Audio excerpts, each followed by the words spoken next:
Hello, I'm Fulcher and I'm Professor of Applied Linguistics and Language Assessment at the University of Leicester in the UK. And I've been invited to make this video about language testing, which I'm absolutely delighted to do, because lots of people think that language testing is one of those dreary subjects and that every day I think about language testing that it must be absolutely terrible. This is not the case. In actual fact, language testing is one of the central disciplines in applied linguistics and in TESOL. Just think about how much time teachers spend preparing their own tests, or indeed preparing students for tests. And language testing brings together all kinds of other areas of applied linguistics, because we have to think about the theory of what it is we're assessing. So we have to draw on what we know about reading, what we know about speaking and listening, and the integrated skills as well, in the context of English for academic purposes. What does it mean to read a text, to listen to a lecture, and then go away and produce an assignment? And the quality of that assignment is what is going to be assessed, but it's integrated. Other things feed into it. So there's the theory, and part of that we call construct definition, which I'll return to in a little while. Then we have the practice. Language testers actually build things. We actually create these tests. And then there's an impact in the real world for real people, because these assessments that we build, people take them and they get a score as a result of doing that test or that assessment. And the only reason we give tests or assessments is so that someone else can make a decision about the person taking the test. Now, sometimes we say those decisions are low stakes. That means there isn't much riding on the outcome of the test. It could be that the test is just to make pedagogic decisions. In assessment for learning, teachers use assessments and tests to plan the curriculum, plan the syllabus, or to plan remedial classes. High stakes tests, on the other hand, are the ones where there's a lot riding on the outcomes. Perhaps the learner who takes the test won't be able to go to university, or they won't be able to move and live and work in another country. Now, the fact of the matter is that testing has become even more important in recent times because of these uses, the high stakes uses of tests in particular. And surprisingly enough, one of the things that shows us just how important testing has become is the ubiquitous issue of cheating. Now, if you look at your screen, you'll see some examples of this. Cheating has always been an issue. This is an example of a cheating vest, where the recording equipment is hidden inside the vest. The student can send a picture from a hidden camera to someone outside the test hall. The person then answers the question and sends it back. Now, in what is coming up now on the screen, you'll be able to see a short video about the use of drones. This has happened in China in the last couple of years to detect the transmission of these signals. Drones these days can do many things. Take breathtaking video, deliver medicine, and even catch exam cheaters. Mashable reports drones will be used to catch cheaters during China's National College entrance exam. Authorities developed special drones that will hover more than 1,000 feet in the air above testing sites, scanning for radio signals up to 310 miles. Test administrators control the drones using tablets. When the drones detect a radio signal, it will beam data to the tablets for staffers. Drone operators will zone in on the radio signals by flying closer to the source. Cheaters will face penalties and possible prosecution. They won't be able to retake the exam for 3 years.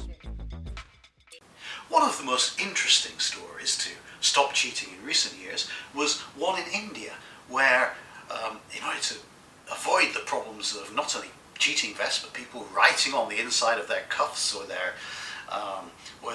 hiding things inside their clothes, some Indian test takers were actually asked to take all their clothes off in order to take the test.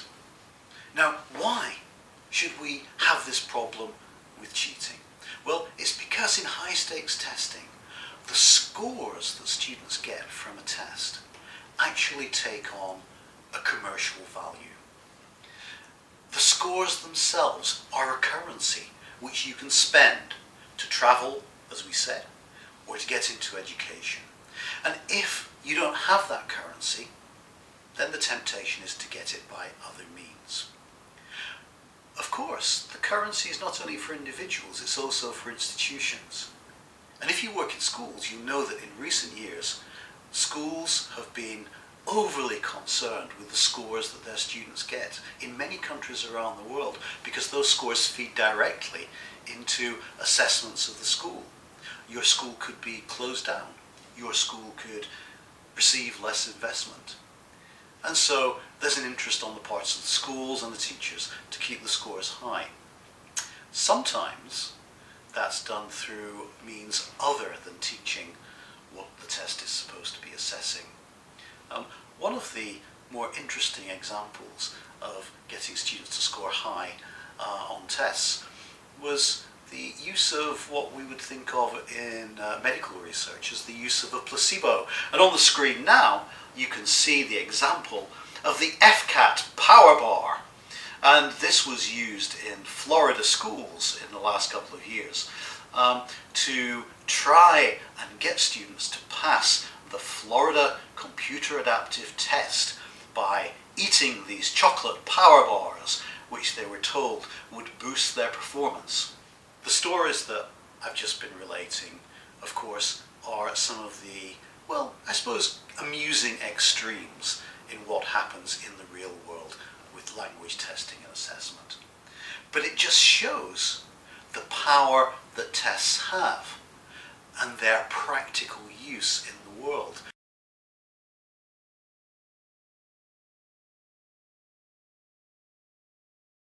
Now, you may actually think that this is a fairly recent phenomenon, but this is actually not true. It's been going on since tests began, for centuries. And you probably know that one of the first treatises on education was Plato's Republic. And that was also a treatise on political philosophy, because tests have been used as the mechanism to run educational systems which politicians and theorists like Plato would use to manipulate society and achieve the societal ends they want. And nowadays, whenever problems in society are mentioned on the news, then a politician will come on and say, the solution is education, and this is what we're going to do, to change the educational system in order to make society better.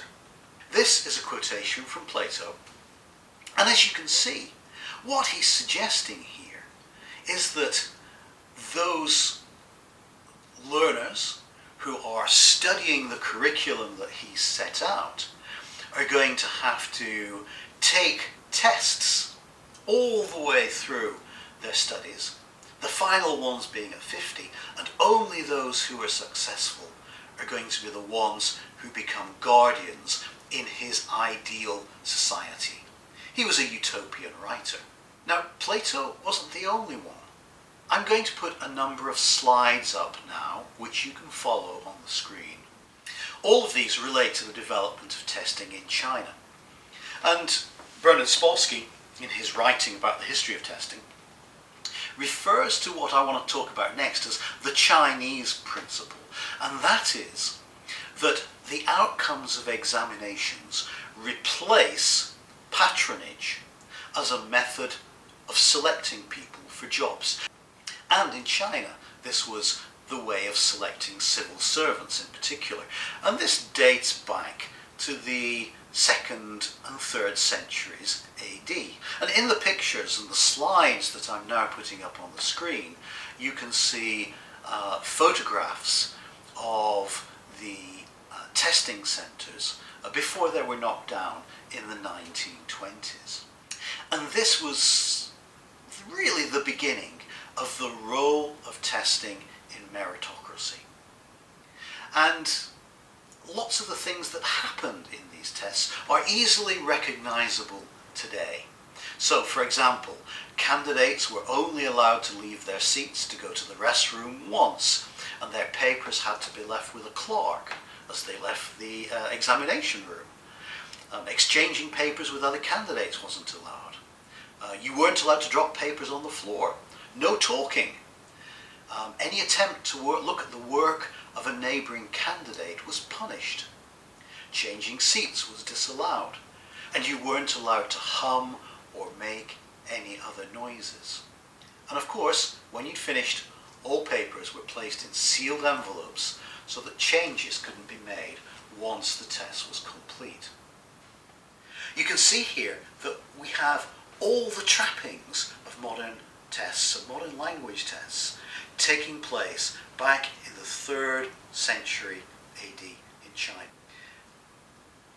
This goes to show that testing, and language testing in particular today, fulfills a social and policy function. And that makes the work of language testers and language testing, and teachers who work in TESOL and applied linguists, particularly important and highly relevant to issues of fairness for our students. Now, what I want to do next is to start to talk about how we go about the process of language testing and talk you through some of the issues that come up as we design language tests for any particular purpose. Whenever we design and conduct language tests, we make 4 basic assumptions. The first assumption is that the tasks that we ask learners to do as part of the test or assessment are relevant to the decisions that we want to make. And that normally means that they are drawn from the domains of interest to which we want to make predictions. So, for example, in a test of academic English, the tasks that we use would be drawn from the domain of academia. That leads us on to the second assumption, and that is that the language that is produced is not only relevant, but can be scored. The third assumption kind of follows on from that, and that is that once we've actually scored the language performance or the responses, that there is a direct relationship between the score and the ability of the person that we have observed through their responses to the tasks. This is kind of an odd thing we do in language testing. We produce a reductive score that summarizes what the person has done. This may be 6 or C or 75. Whatever kind of reporting scale we use like that is a reductive summary. But when someone who's making the decision sees that, we assume that they can make a direct inference about the quality of the language use or knowledge that the person has. That leads on to the fourth assumption, and the fourth assumption is that that summary score can be used as either a sufficient or a necessary component of a decision-making process. So an admissions officer to university would use it as a necessary but not sufficient condition. That is, they would look at the language score, but they would also look at transcripts, references, and other evidence in arriving at decisions. Now, in order for all of this to work, we have to have a very deliberate approach to designing language tests. And I frequently refer to this as the test design cycle. And this can apply generically to any kind of test or assessment. And the test design cycle is now coming up on your screen. And you can see that what we do is start out with a definition of the purpose of the test. The purpose of the test is why we're giving the test, what kinds of decisions we want to make, who the audience for the test is, kind of predictions we want to make. The test criterion, which is the next step, is the performance in the real world that we actually want to make some kind of prediction about. So going back to the example of a test of academic English, the test criterion may be something like the ability to read first year academic texts in a business context. And that would provide guidelines for the kinds of materials that we would use in the test. The next step is construct definition. And the constructs, this is a particular word that is used in testing and assessment. It means the kinds of underlying skills or abilities in which we're interested. So for example, the test criterion may be ability to read business English texts, but the constructs may include things like reading to integrate information, reading to skim for key facts in a business text. Those would be constructs, and we would then try to think of tasks that would allow us to measure those skills or abilities, the constructs, within the criterion. And the task and item design is the next item there in the cycle. At this stage, when we're designing item tasks, we also write specifications. And a specification for an item or task is merely a description of that item or task, perhaps with a sample item, such that someone else could produce a similar kind of item to the one that we have just designed. When we've designed our items and tasks, we then take them out and we evaluate them. And the first stage in that is prototyping and piloting. Prototyping is trialing items or tests with small groups of learners, usually 4 or 5, no more, just to see if they work. Frequently we use protocol analysis. In other words, we get the learners to talk to us about what it is they're doing, how they're actually trying to answer the question, so that we can see if the way we think the learner responds to our items is the way the learner actually responds to the item. That's an issue of validity, because it affects the inferences we make from the score back to what we think the learner can do. If all that goes well, we move on to the next stage, which is field testing, and that's taking a test which is in its near final format or its final format. We assemble the items into that format the way that we think the test is going to look when we finally use it, and we take it out and we give it to a larger group of learners, and that's when often we can collect statistical data to see if it's discriminating amongst learners in the way that we think it is. And the reason we do all this, the next step in the cycle, is because we wish to make inferences from the scores, from that final assembly of the test, back to the abilities of the learners. And we do that because we want to make decisions about the purpose for which the test was designed in the first place. Now, what I'd like to do next is to kind of make a little bit more explicit some of the first stages in that test design cycle, because unless you see an example, then it can be a little bit abstract. Now, what I want to do is, first of all, take an example of a construct. And this is, as we said, the kind of abstract things that we want to assess, and talk about how we operationalize that, and that is realize it in a test task. And this is absolutely critical, because this is why the building of language tests is not just a matter of going away and writing a language test, it's a matter of designing something as part of a research process, because in actual fact designing and building language tests is a research activity. Now the example I've got is now coming up on the screen and you'll be able to see it, but I'll read it. So the first thing that you'll see is the construct, and then you'll see a definition of how that could be operationalized. And these are actually taken from the 2010 Common Core Standards from the United States. I thought I'd use an example not from my own country, and that I can be quite unbiased about it. So on the screen now, you'll see that one of the constructs that should be tested is the integration of knowledge and ideas. Next up, you will see one thing that is said to operationalize that construct.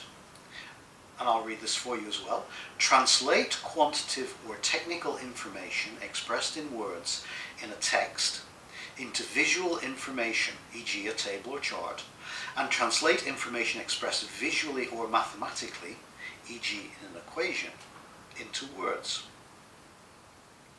Now, this is an example of the operationalization of the construct. So now if you'd like to look at your screen again, you'll see the task coming up. In the first screen, the first slide here, you'll see that there are three pictures. One is of an artist's impression of a coffee shop. The next one is of a CAD image of a discotheque. And the third is of a reading room that might be built in a student union building. The question that the test takers are faced with is, students in your institution have the resources to build one new facility for the students. These three options have been suggested. You have been asked as a representative of the student union to undertake a piece of survey research to find out which of these students would most like. You undertake the research, you generate the data, and you have to make a short written recommendation to the students' union on which they should build, justifying your choice. Now, the second piece of information that the test taker is given is now coming up on the screen, and you will see that this is a table. In the first column you have the various departments in the institution, and you have asked them to give the first and second choice, and here it is, the first choice of each department and the second choice of each department. You then have to analyse this data and produce a piece of writing. When evaluating the product from this particular task, there are 4 levels, and level 4, the top level, states that the test taker can clearly describe their decision-making processes and methods and produce a piece of short text that is clear and easy to understand. Now, next up is an example of a response to this task that falls into that category. Next on the screen, you can see a response that is said to fall into that level 4 description. The student taking this task has produced a chart in which they tally the number of departments that prefer each of these new facilities, and they've weighted the number 1 choice twice as heavily as the number 2 choice. The written response explains the steps that they took to create that table, the rationale for the weighting of the first choice. They then state that the winner is the coffee shop, and that is why they will make that recommendation to the entertainment committee. The critical issue here, and this is called the validity question for a test, is whether or not the score that results from that response on the task directly relates to an ability to make an inference about the student's ability on the construct. Now remember, the construct was the ability to integrate knowledge and ideas. If a student does this task and gets a 4, are you justified in saying their ability to integrate knowledge and ideas is strong? Now you wouldn't do it on the basis of just this one task, you'd have numerous tasks. But that is the heart of the claim. And then we have to say, well, what kind of research could we do to find out whether or not the inference we make from a score of 4 back to the construct is justified? If we're actually designing assessments for use in our own classroom, we don't have to go to all of that trouble. We still might want to design them carefully and produce specifications, but the degree of research that we do might not need to be as great. Now, some of the principles of assessment for learning and how we assess students in classrooms are well known, and I've actually developed a number of learning resources for teachers who are using assessment in that way. And if you now look at your screen, you'll see that I'm putting a URL up for a website that will give you information on assessment for learning. I think this brings me to one of the final points I'd like to make in this short video, and that is that there is a huge need for language assessment literacy.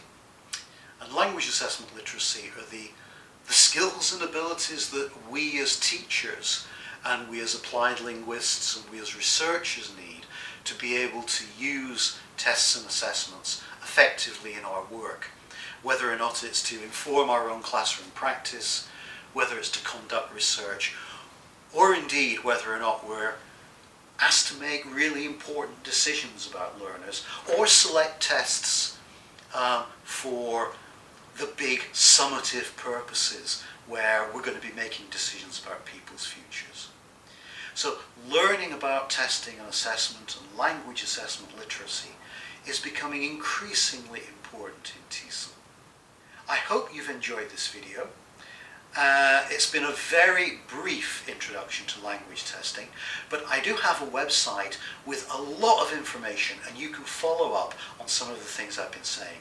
I'm going to put up the URL up now so that you can go and visit my website and have a look at the myriad of materials and videos and other information that I put there. I've enjoyed making the video. I hope it's been useful for you. Bye for now.